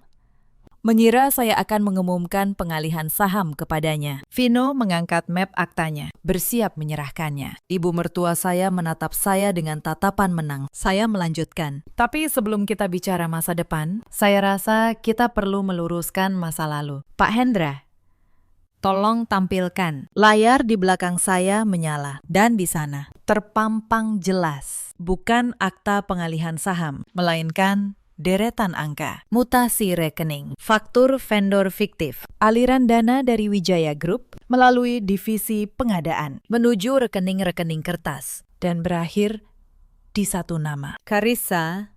Ruangan mendadak hening. Senyum di wajah Reza membeku. Vino menurunkan mapnya perlahan. Selama hampir 1 tahun, kata saya.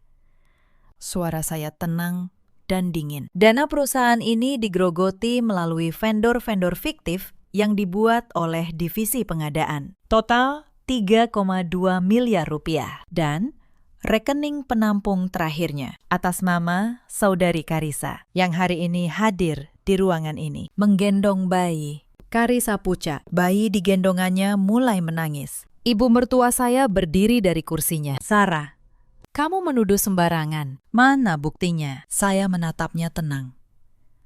Buktinya di layar, Bu. Dan salinan resminya yang sudah dilegalisasi ada di kantor pengacara saya. Yang dicoba dihilangkan Vino kemarin sore. Itu hanya arsip cetak biasa. Yang asli tidak pernah ada di ruangan itu. Wajah Vino memutih. Ia tahu, ia sudah terjebak. Reza akhirnya bersuara. Suaranya gemetar. Sarah, dengar dulu. Ini pasti ada penjelasannya. Kita bisa bicara baik-baik. Kamu istriku. Saya menatapnya. Lama. Lalu, saya menyentuh kalung berlian di leher saya. Istri, ulang saya pelan. Kamu masih berani menyebut kata itu. Sementara 3 minggu lalu, saat aku terbaring sendirian dengan jahitan operasi, kamu sedang menggendong anakmu dari perempuan lain. Dikelilingi ibumu dan adikmu. Merayakannya dengan balon biru. Aku melihat semuanya. Reza, lewat panggilan video yang tidak sengaja kamu aktifkan. Reza terhuyung mundur. Sayang, aku dan kamu. Saya memotong. Menatap ibu mertua saya kemarin di ruang tamu rumahku. Kamu menggendong bayi itu dan menyebutku si mandul. Kamu sudah berencana menyuruh anakmu menceraikanku setelah aku menyerahkan saham. Kalian sudah membagi-bagi rumahku, kamarku, hidupku. Sambil mengira, aku terlalu bodoh untuk menyadarinya. Ruangan itu benar-benar sunyi. Para pemegang saham menatap keluarga Anggara dengan tatapan jijik. Karisa menunduk. Air matanya jatuh. Ibu mertua saya terduduk kembali. Mukanya pucat pasi. Sekarang, kata saya. Suara saya naik sedikit. tegas. Izinkan saya meluruskan satu hal yang kalian semua lupa. Reza Anggara tidak pernah memiliki satu lembar saham pun di perusahaan ini. Akta yang kalian susun untuk mengalihkan 70% saham kepada Reza tidak pernah saya tanda tangani dan tidak akan pernah. Saya berbalik ke arah para pemegang saham. Hari ini, sesuai agenda, saya mengusulkan dua hal. Pertama, pemberhentian Reza Anggara dari jabatan Direktur Utama. Efektif hari ini juga. Kedua, pelaporan resmi atas dugaan penggelapan dana perusahaan oleh Saudara Vino ke pihak berwajib. Bagi yang setuju, mohon angkat tangan. Satu persatu, tangan para pemegang saham terangkat. Pak Gunawan, Bu Laras, semuanya. Seluruh kepemilikan minoritas, ditambah kepemilikan mayoritas saya, mendukung penuh. Suaranya bulat. Reza jatuh terduduk di kursinya. Tidak. Kamu tidak bisa, aku direktur. Kamu adalah direktur, kata saya. Karena saya yang menempatkanmu di sana. Dan hari ini, Saya yang menurunkanmu. kontrak kerjamu berakhir. Terhitung detik ini. Pak Hendra akan mengurus sisanya. Pintu ruang rapat terbuka. Dua orang petugas masuk. Didampingi seorang penyidik yang sudah saya hubungi melalui Pak Hendra. Mereka menghampiri Vino untuk dimintai keterangan terkait laporan penggelapan. Vino berdiri dengan kaki gemetar. Semua kesombongannya lenyap. Ibu mertua saya menangis. Memohon. Sarah, tolong. Jangan begini. Vino anakku satu-satunya yang masih. Saya menatapnya. Tenang. Bu, selama 5 tahun, saya memanggil ibu dengan hormat. Saya menelan setiap hinaan. Saya menjaga harga diri anak ibu di depan semua orang. Dan balasan yang saya terima adalah Dihianati saat saya paling lemah. Hari ini, saya tidak sedang membalas dendam. Bu, Saya hanya mengembalikan setiap hal ke pemiliknya yang sah. termasuk konsekuensi atas perbuatan kalian. Saya melepas kalung berlian dari leher saya dan meletakkannya di atas meja Di depan Reza. Ini, kata saya, kalung yang kamu beli dengan uang yang kamu curi dariku. Aku memakainya hari ini supaya kamu tahu. Bahkan hadiah penyesalanmu pun akhirnya kembali ke tempatnya. Ambil.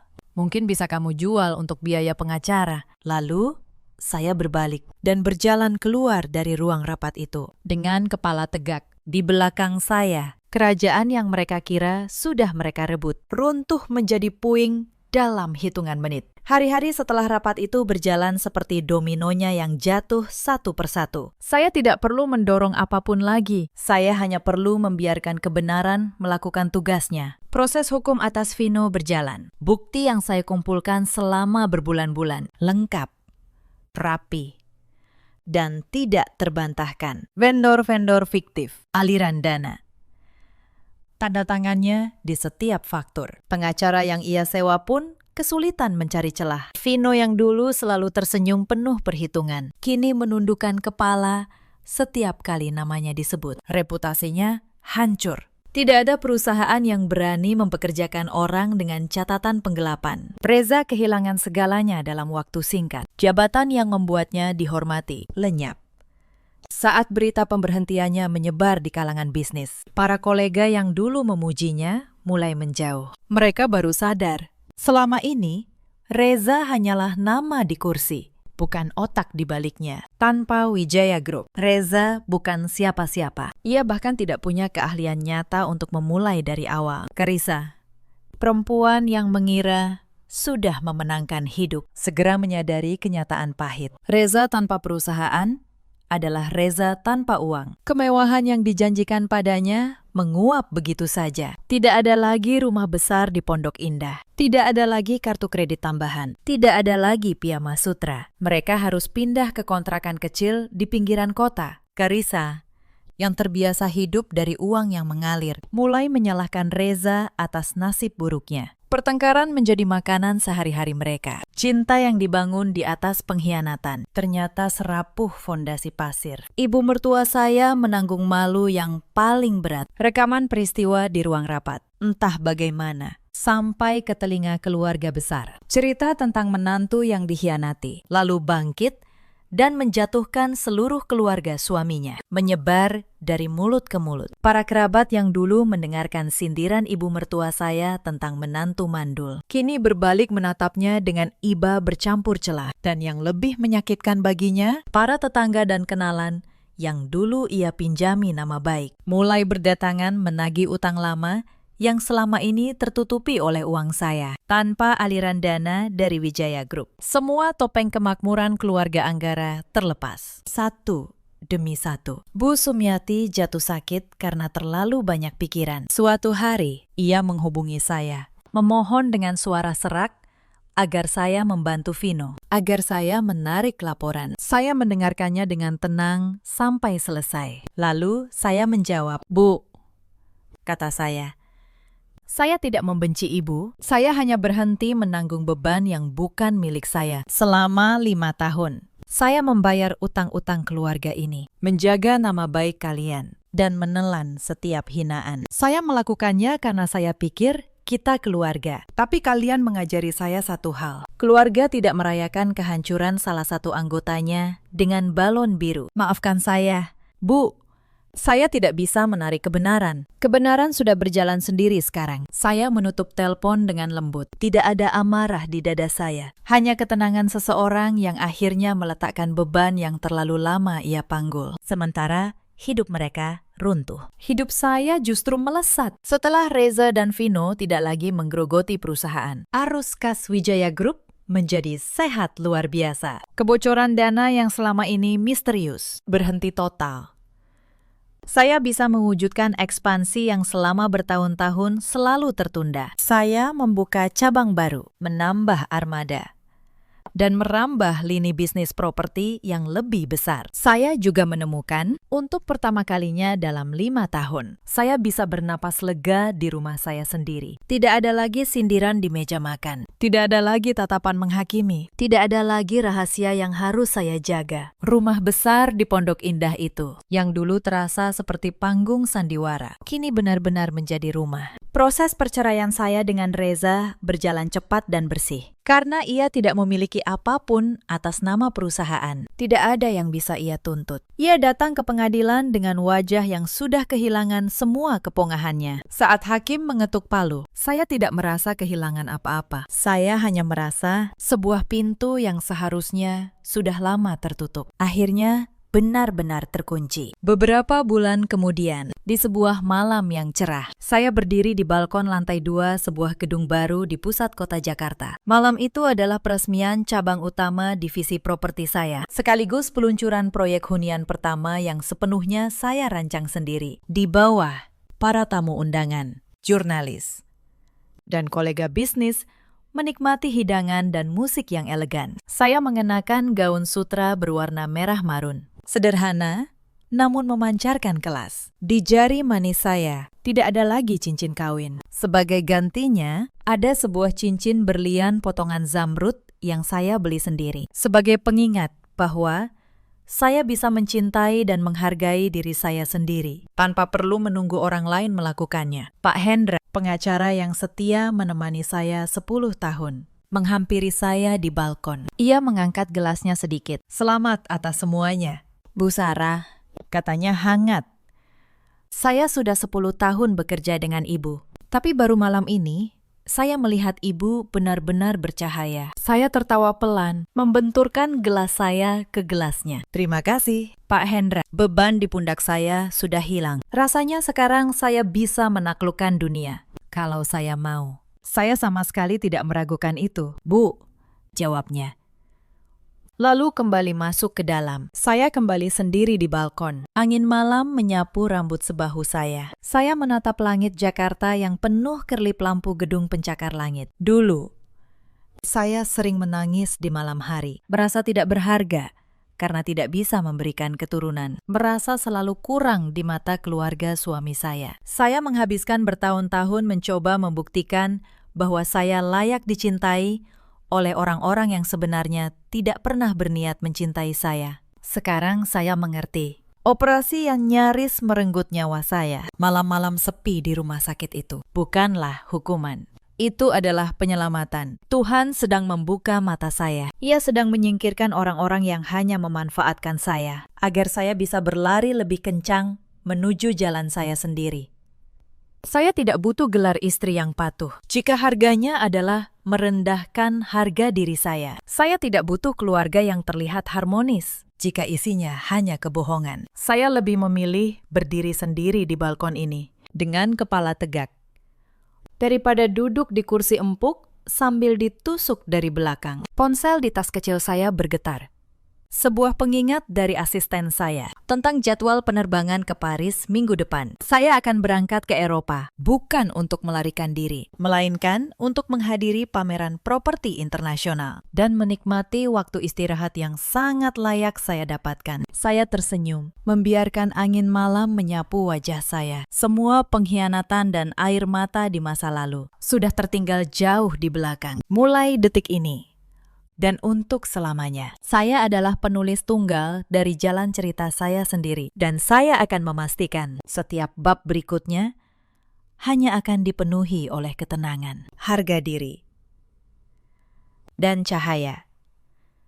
Cerita ini mengajarkan kita satu hal: jangan pernah mengukur seseorang dari diamnya. Seringkali, perempuan yang paling tenang adalah perempuan yang paling kuat, karena ia memilih bertindak dengan kepala, bukan dengan teriakan. Dan jangan pernah merayakan kejatuhan orang yang pernah menolongmu, karena roda kehidupan berputar lebih cepat dari yang kita kira. Ada banyak perempuan di luar sana yang berada di posisi Sarah dulu, memberi segalanya, menjaga harga diri pasangannya, menelan setiap hinaan, dengan harapan suatu hari akan dihargai. Jika kalian salah satu dari mereka, ingatlah, kebaikanmu bukan kelemahan. Tapi jangan biarkan kebaikan itu membutakanmu dari orang-orang yang diam-diam mengasah pisau di balik senyumnya. Ada juga banyak suami seperti Reza di luar sana. Lelaki yang lupa bahwa tahta yang ia duduki seringkali dibangun oleh tangan perempuan yang ia anggap rendah. Dan ada pula para ibu mertua yang sibuk mencari kekurangan menantunya, sampai lupa menjaga kebaikan anaknya sendiri. Reza kini hidup dalam tekanan, menyesali kursi yang dulu ia kira miliknya. Vino menanggung akibat hukum dari keserakahannya. Ibu mertua hidup dalam malu dan sakit. Sementara Sarah, perempuan yang dulu mereka sebut mandul dan lemah, kini berdiri di puncak, bebas dan utuh. Dalam hidup, kita selalu punya pilihan. Memilih bertahan dalam kebohongan yang nyaman, atau berani berdiri sendiri demi kebenaran yang menyakitkan. Bagaimana menurut kalian? Apakah Sarah terlalu kejam? Atau justru terlalu lama bersabar? Ceritakan pendapat dan kisah kalian di kolom komentar. Terima kasih sudah menemani sampai akhir. Sampai jumpa di cerita berikutnya.